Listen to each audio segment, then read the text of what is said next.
Okay, this lesson for the Corning Project class. I've spoken about English as being a Bible language, and I've tried to gather resources to indicate what can be known and how useful the English Bible is. And then, of course, we always find ourselves, what is our rationale for the English Bible? Which one would we use? So, to give a broad picture, a broad view, for example, here's a book called Trial by Fire, The Struggle to Get the Bible into English. And for example, the uh, author here uh, speaks of John Wycliffe, William Tyndale, saying that rendering the scriptures into English in the time of Wycliffe and Tyndale was an act fraught with peril. Simply possessing a Wycliffe Bible was enough to get a layperson tried for heresy. Goes on and says Tyndale saw his work confiscated and burned by English ecclesiastical authorities, and he was burned at the stake in 1536. Other Bible men suffered the same fate, and this is an endorsement of this book by Dr. Jerry Falwell, Chancellor of Liberty University. The author of this book was Harold Rawlings, PhD, Louisiana Baptist University. So, the first thing, as I've often said, we know that we have formal equivalency, formal, and this is a phrase you've heard of. A controversy came out where someone advocated dynamic equivalency, and that became quite a frictive. But the first thing is, for example, if you use your King James, as we hear a lot of people have a lot of things to say, but if you use it, if you have a rationale, for example, we know it's for example, let's say King James Version, the New American Standard,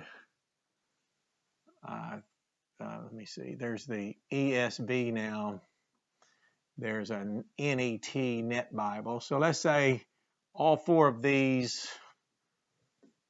1, 2, 3, 4, would all be considered formal equivalency. But from here forward,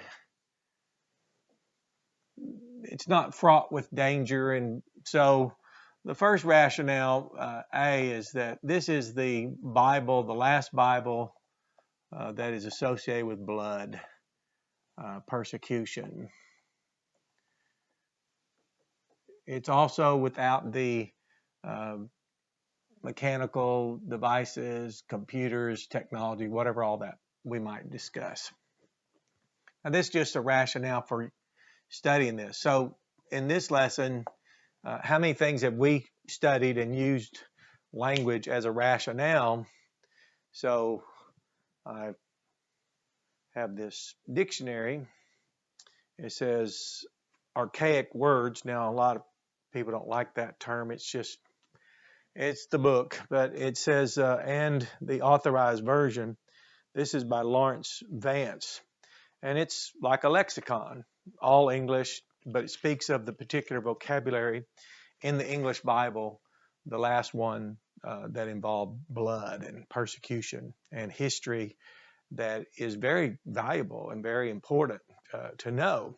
So the last and most intriguing was this booklet here, which Bible would Jesus use? So now I've just begun to look through this. So let's ask a few questions before.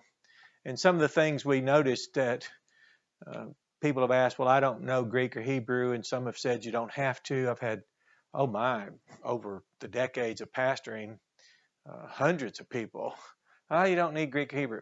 Okay. So why do you keep asking me the questions? Well, it wasn't because I was willing to use Greek or Hebrew. I was willing to use the Bible to develop a rationale. And that's what we were trained to do in hermeneutics, for example, and then apologetics, and then we had systematic theology. So, for example, when we approached, we have in the English Bible believe. So we have this form, A. We have B, believing. And then we have this, believeth. There.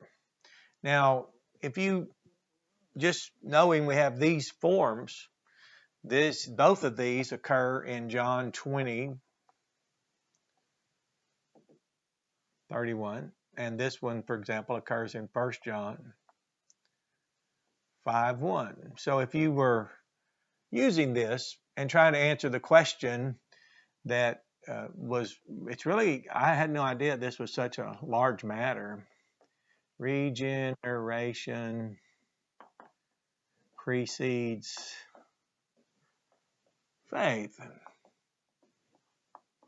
So without the Koine text, without the biblical Hebrew, without the things that so many people have said, I don't need to know that. How would you, by using, what can we know? I mean, are some of these things that we've demonstrated a rationale for, or brought conclusions forward and demonstrated that the contradiction doesn't exist, could they have been just as easily solved by using the English Bible, let's say the last one that was there, these people who did it mechanically, who did it while fleeing, while suffering reprisals, who had to, let's say by candlelight, if you will. Let's just say here's this historical last book in history that has blood on it. And let's look and see, could we today in our high-tech accommodations, our wonderful standards of living, so to speak, could we have bothered with this text and ascertained something? Well, yes, we notice believeth in 1 John 5:1. That's a present active participle.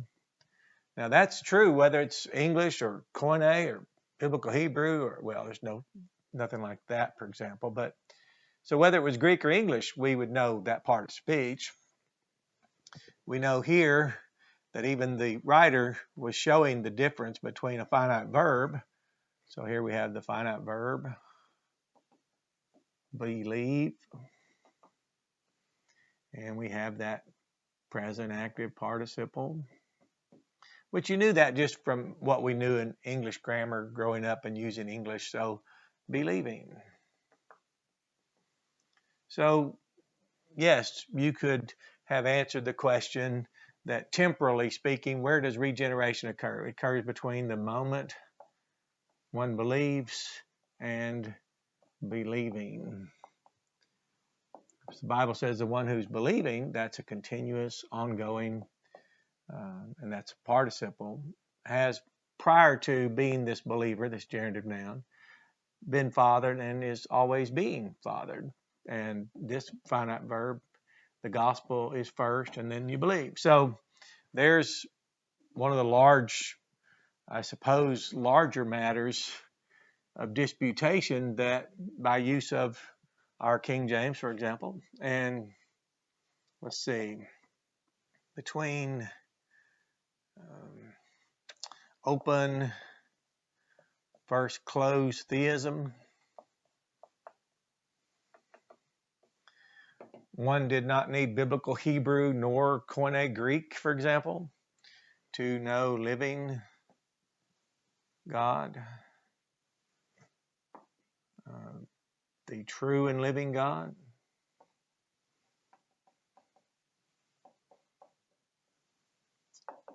All the way from the Torah to the Apocalypse. You remember in our Old Covenant community, we knew they were about the Messiah. He's the one they knew. He's the one that they were there trusting to come and to be their deliverer. He was to come and give himself, offer himself for the sins of his people, speaking of that Old Covenant community. David, for example, in the Psalm 22, 1,000 years before Christ suffered on the cross, was prophesying and also indicating his intimate knowledge with his Messiah and the future. Jesus on the cross, in Matthew, for example, was speaking back 1,000 years back to his father David. He's the son of David, the man Christ Jesus. He's the son of God. He's the son of man. So we would not have needed Hebrew nor Koine Greek to prefer this category. And then the context in which it appears. So there's context, plural, in which this phrase appears all the way from the Torah to the Apocalypse. Now that has nothing to do, context has nothing to do with which language in which you are using that hermeneutical practice, which is just being honest with the text. And here, the English Bible, so far, those that say they don't need the Greek or the Hebrew are correct and could have, by use and willingness to engage the English Bible, they could have answered these same things. There's no mystery.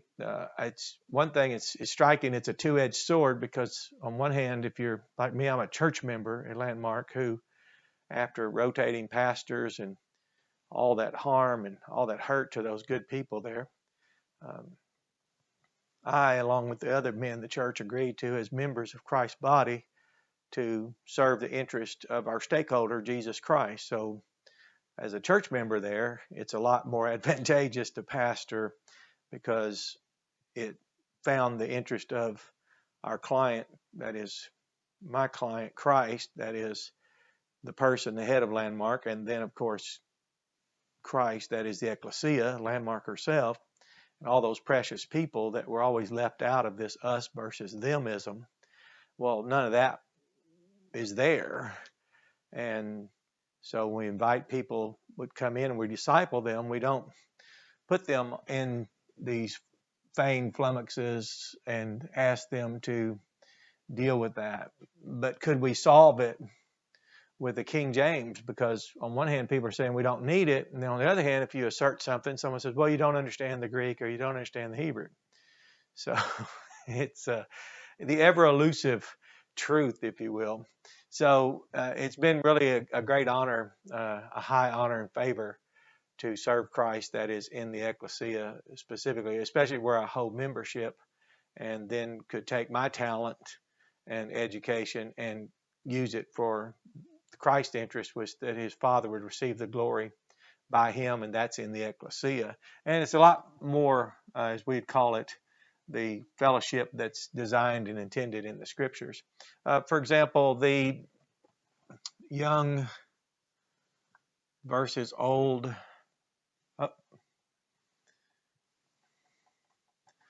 earth ism that started about, I guess, 40 years ago. Of course, I'm taking care of Maxine and Clarence.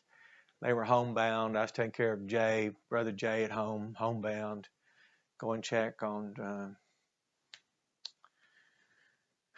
Vida. She had taught 40 years there. She was at home by herself, and it was later years. And I'd go check on Louise, and then I'd go by and check on Jan and Felix, and there they were, and check in on them, and stop by and check on Doyle and Liz. And you just really, when you have a heart for those people, you go by and see Sister Margaret. She's home dealing with chemotherapy, and Verna was there with her husband Pete at their home, and she was going through chemotherapy. So really, I didn't have time to engage the things that seemed to be more preoccupations. But then studying and having been trained in the seminary in Greek and Hebrew, or the use of it, I don't really know. I keep learning so much all the time. But this was just something new that came along when I was not distracted, but occupied with what I was called to do. And of course, they had an older building that needed repair. No one had given any interest to that, and they were abandoned with a 10-acre commercial acquisition property that had a debt on it and trees and the liability of development of $1.3 million. You said, what's that all about? Well, I'm not sure how seriously a person like myself and the men of our congregation really needed it, but you could have used your King James Version plus, notice, the inversion of 1 to 1,000 and 1,000 to 1.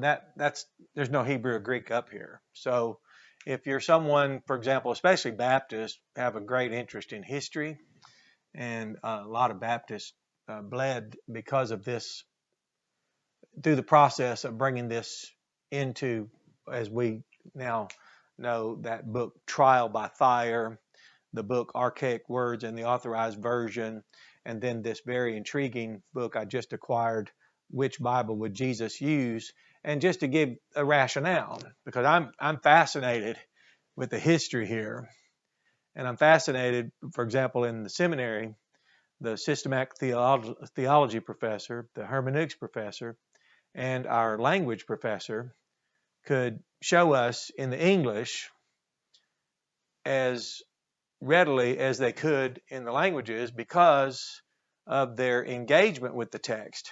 And all of them had respect for the history and did not want it forgotten, the Baptist people involved in translation controversies throughout the centuries. But let's not forget the blood. Let's not forget that these words are already here for us, distinguished very carefully. Let's not forget Bible categories. You don't need Hebrew to tell you this category. You don't need Koine Greek to tell you this category.